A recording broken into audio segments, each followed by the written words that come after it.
Hello everyone. Today we will gain some basic knowledge about the Constitution of India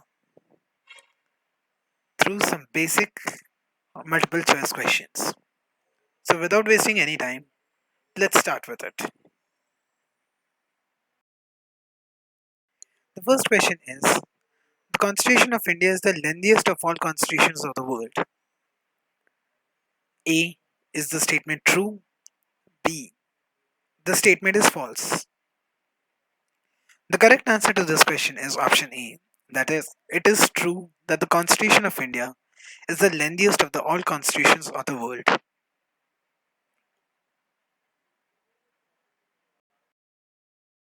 The next question is which article is for protection against the arrest and the detention in certain cases? Options are A. Article 24, B. Article 23, C. Article 22, or D. Article 21. The correct answer to this question is option C, that is Article 22. So let's see what does Article 22 states. Now let us understand what does this article states. This article states the protection against the arrest and detention in certain cases. It states that in clause 1, no person who is arrested shall be detained in custody without being informed as soon as may be on the grounds of such arrest, nor shall he be denied the right to consult and to be defended by a legal practitioner of his choice. Clause 2. Every person who is arrested and detained in custody shall be produced before the nearest magistrate within a period of 24 hours of such arrest, excluding the time necessary for the journey from the place of arrest to the court of magistrate, and no such person shall be detained in custody beyond the set period without the authority of the magistrate. Clause 3. Nothing in clause 1 and clause 2 shall apply to A.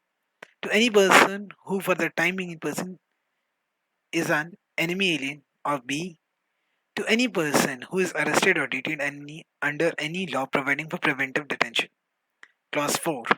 No law providing for the preventive detention shall authorize the detention of a person for a longer period than 3 months, unless an advisory board consisting of a person who are or have been or are qualified to be appointed as judge of the High Court has reported before the expiration of the said period of 3 months that there is, in its opinion, sufficient cause of such detention. Clause 5. When any person is detained pursuant of an order made under any law providing for the preventive detention, the authority making the order shall, as soon as may be, communicate to such person the grounds on which the order has been made, and shall afford him the earliest opportunity of making a representation against the order. Clause 6. Nothing in Clause 5 shall require the authority making any such order, as is referred to in that clause, to disclose fact which such authority considers to be against the public interest to disclose. Clause 7. Parliament may by law prescribe the circumstances under which the class or the classes of cases in which a person may be detained or a person longer than 3 months under any law providing for preventive detention without obtaining the opinion of the advisory board in accordance with the provision of subclause A of clause 4. The maximum period for which any person may be in any class or classes or cases be detained under any law providing for the preventive detention, and the procedure to be followed by an advisory board with the enquiry, and under the clause A of clause 4, right against exploitation. Basically, this article talks about the protection against arrest and detention in certain cases. It means that a person should not be kept in the custody of a police for more than 24 hours. Basically, this article gives or states the right of a person who has been taken in custody by any police authority. Some rights include consulting a legal practitioner of his choice, to be told about the reason of the arrest, and to be produced before the nearest magistrate within a period of 24 hours, excluding the necessary time for journey from the place of arrest to the court or to the residence of a magistrate. The next question is, which article is for the protection of interests of minorities? Options are A. Article 26, B. Article 27, C. Article 29, and D. Article 30. The correct answer to this question is option B, that is Article 27. So let's see what does this article states. The next question is,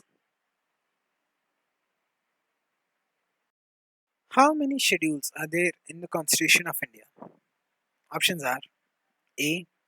10 schedules, B. 12 schedules, C. 14 schedules, or D. 16 schedules. The correct answer to this question is option B. That is, the Constitution contains 12 schedules. The Constitution of India at the time of adoption had only 8 schedules in its initial phase, but after some times or in later amendments, 4 more schedules were added with time. With time. The next question is, which Indian artist decorated the handwritten copy of the Constitution? Options are A. Mihir Sen B. Banerji C. Mukesh Bandhopadhyaya or D. Nandalal Bose. The correct answer to this question is option D. That is Nandalal Bose decorated the handwritten copy of the Constitution. The next question is, who appoints Comptroller and Auditor General? That is CAG. Options are A. Prime Minister, B. Lok Sabha, C. Rajya Sabha, or D. President. The correct answer to this question is option B. D. That is the President appoints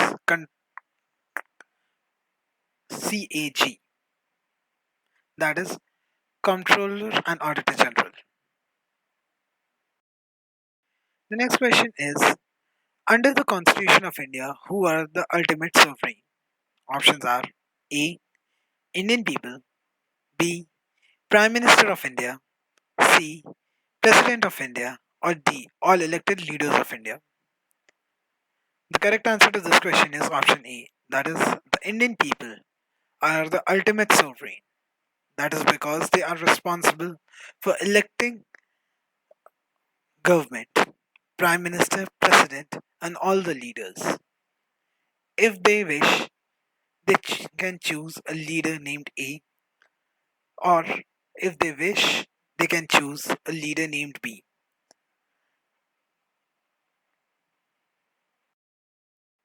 The next question is, the speaker can ask a member of the house to stop speaking and let another member speak. This is known as what? Options are A. Crossing the floor, B. Yielding the floor, C. Obeying the rule, or D. Rotating the floor.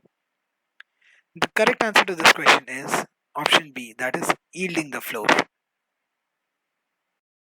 Next question is, Uttarakhand came into existence on which of the following dates? Options are A. 1st November 2000, B. 4th November 2000, C. 7th November 2000, or D. 9th November 2000. The correct answer to this question is option D, that is 9th November 2000. Uttarakhand was previously known as Uttranchal.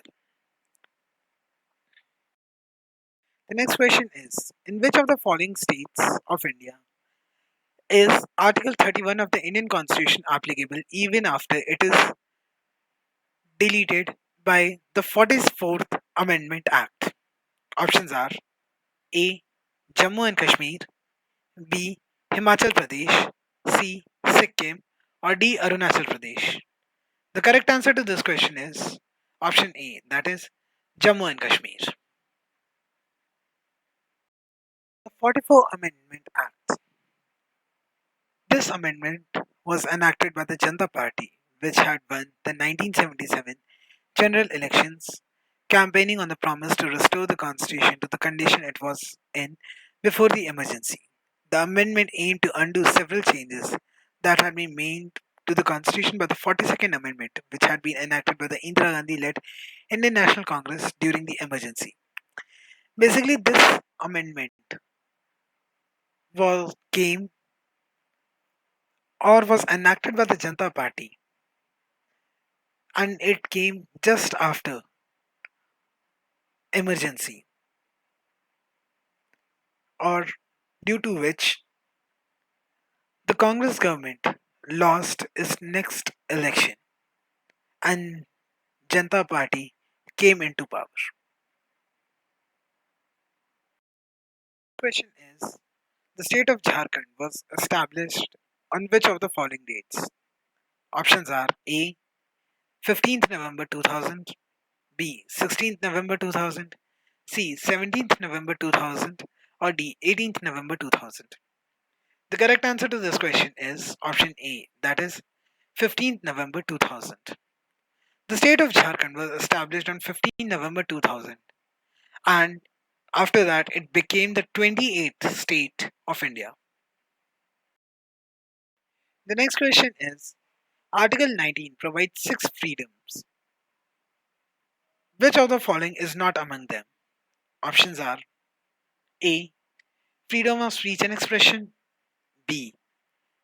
Assemble peacefully and without arms, C. Form association or unions, D. Reside and settle in any part of your state only. The correct answer to this question is option D, that is to reside and settle in any part of your state only.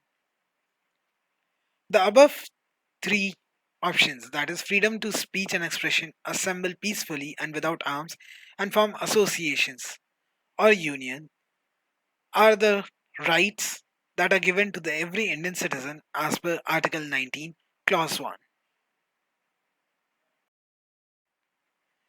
Article 19 provides these basic six freedoms, which are freedom of speech and expression, assemble peacefully and without arms, form association or unions, reside and settle in any part of the territory of India, move freely throughout the territory of India, and practice any profession or carry on any occupation, trade, or business. The next question is, what was the total number of members in the drafting committee of the Constitution? Options are A. 5, B. 6, C. 7, or D. 8. The correct answer to this question is option C, that is, there were in total 7 members in the drafting committee of the Constitution. The next question is, Interstate Council was constituted in which of the following years? Options are A. 1980, B. 1985, C. 1990, or D. 1995. The correct answer to this question is option C, that is, the Interstate Council was constituted in 1990. The Indian Council was constituted in April 1990 and was established under the Article 263. The next question is, who was the Indian Constitutional Advisor? Options are A. B. L. Mittal, B. K. M. Munshi, C. B. N. Rao, or D. A. K. Iyer. The correct answer to this question is option C, that is B. N. Rao. B. N. Rao was also the first Indian judge at the International Court of Justice. The next question is, right to life is a right that is given by the Constitution under which of the following articles? Options are A. Article 12 of the Constitution of India, B. Article 17 of Constitution of India, C. Article 15 of the Constitution of India, or D. Article 21 of the Constitution of India. The correct answer to this question is option D, that is Article 21 of the Constitution of India guarantees right to life as a fundamental right to every citizen of this country. Article 21 of the Constitution guarantees the life and the personal liberty to all persons. It guarantees the right of person to life with human dignity. In this article, it is implied to include all the aspects of life which go to make a person's life meaningful, complete, and worth living. Article 21 states the protection of life and personal liberty. This article states that no person shall be deprived of his life or personal liberty except according to procedure established by the law. This is the most important article in the whole constitution as it gives or provides a fundamental right to freedom. Article 21 provides the protection of life and personal liberty, and it also guarantees right to life to every citizen of this country. No person can be subdued by his life or by any other reason thereof. The next question is untouchability is abolished and its practiced in any form is forbidden. This sentence is the essence of which of the following articles of the Indian Constitution? Options are A.